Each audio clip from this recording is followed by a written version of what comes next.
प्रेक्षक मित्र हो नमस्कार. आज आपण बघणार आहोत कॉन्स्टेबल मंजू या मालिकेच्या आजच्या एपिसोडमध्ये काय घडलं आहे. तर त्या ठिकाणी सत्या सवीला म्हणतो, "काय गं सवे, तू वाघमाऱ्यांना काय सांगितलं? तुला शिकायची खूप इच्छा आहे." तर सवी म्हणते, "हो दादा, मी असंच बोलून गेले." सत्य म्हणतो, "ते काही नाही. उद्याच्या उद्या मी तुझं ॲडमिशन करणार आहे आणि उद्याच्या उद्या तू शाळेत जायचं. मी तुझा भाऊ असून तुम्हाला सांगितलं नाही. वाघमाऱ्यांना बोलली होय? ठीक आहे. उद्या मी तुझं ॲडमिशन करणार आणि तू पण माझ्यासोबत यायचं." सवी म्हणते, "हो दादा, मी येईल तुझ्यासोबत आणि मला तसं पण खूप हौस होती शिकायची. पण काय आता सगळ्या इच्छा पूर्ण होतील तुझ्यामुळं." सत्या म्हणतो, "हो, पण आधीच बोलायचं ना तू. आधीच बोलली असती. आता वाघमारेमुळे समजलं मला. नाहीतर कधी कळालं असतं मला हे."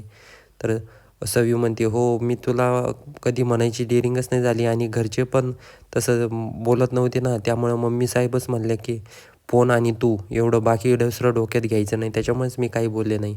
सत्या म्हणतो, "ते काही नाही. पहिलं उद्या सकाळी कोणी काही बी म्हटलं तरी चालेल. उद्या मी तुझं ॲडमिशन करणार आहे. त्यामुळे उद्याच्या उद्या तू शाळेत जायचं आहे शिकायला." सवी म्हणते, "हो, नक्कीच." तर दुसरीकडं जो म्हणजे सत्याचा भाऊ असतो, तो आलेला असतो. त्याला खूप मारलेलं असतं भाऊच्या माणसांनी. तेवढ्यात त्या ठिकाणी सपना उठते आणि म्हणते, "काय रे जाहिद्या, तुला काय झालं आहे? तुला एवढं का लागलं आहे रे?"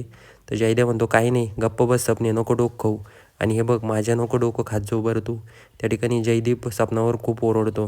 त्यानंतर सपना रडायला लागते आणि म्हणते, जयदीप म्हणतो, "काय गं माझा कंदी पेढा." त्यानंतर सपना हसायला लागते. तर दुसरीकडं जो पंकज असतो तो तात्यासाहेबांच्या मनामध्ये सत्याबद्दल द्वेष भरत असतो. तो म्हणतो तात्यासाहेबांना म्हणतो, "तात्यासाहेब काय सत्याच्या नादी लागले, आपण काय करू, दुसरं कोणाला तरी काम देऊन टाकू हे." आणि तसं पण सत्या काही वेळ देत नाही आहे, तो खूप मनाने शहाणा आहे.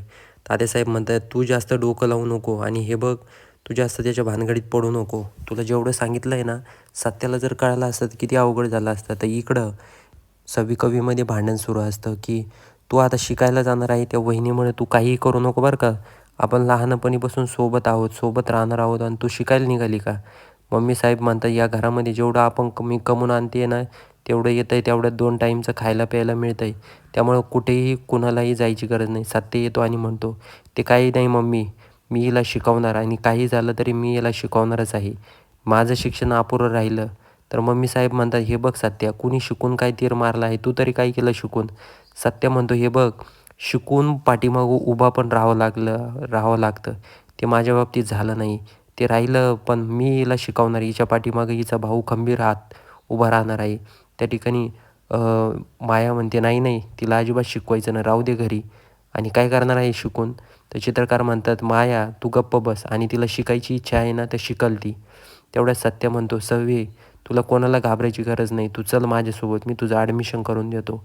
काय घाबरू नको कोणाला, मी आहे तुझ्यासोबत." सत्य बाहेर येतो आणि म्हणतो, "तात्यासाहेबांना मी कॉल करतो थांब."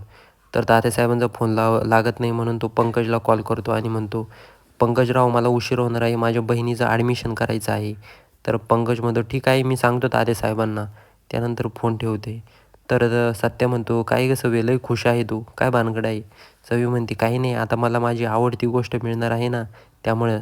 तर इकडं पंकजच्या मनामध्ये काहीतरी सुरू असतं सत्याबद्दल. तर अमृता ऑफिसला असते. ऑफिसमध्ये तिच्यासमोर काहीतरी होत असतं, पण अमृता बोलायला लागते. तेवढ्यात मॅनेजर म्हणतात, "हे घे पैसे आणि बघ, तुझं पेमेंट आहे." तर अमृतामध्ये 2-3 दिवस बाकी आहे सर अजून पेमेंट व्हायला, मग इतक्या लवकर का देत आहे? तर सर म्हणतात, "काही नाही, तुझ्या घरी आई आजारी असते ना, त्यामुळे घे पेमेंट."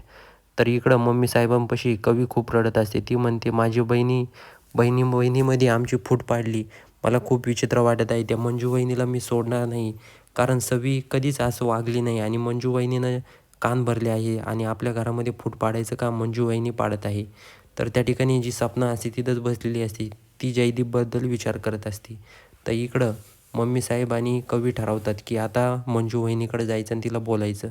तर त्या ठिकाणी मम्मी साहेब जातात आणि म्हणतात, "काय गं निबरट, आमच्या घरामध्ये आग लावायला निघाली आहे का तू?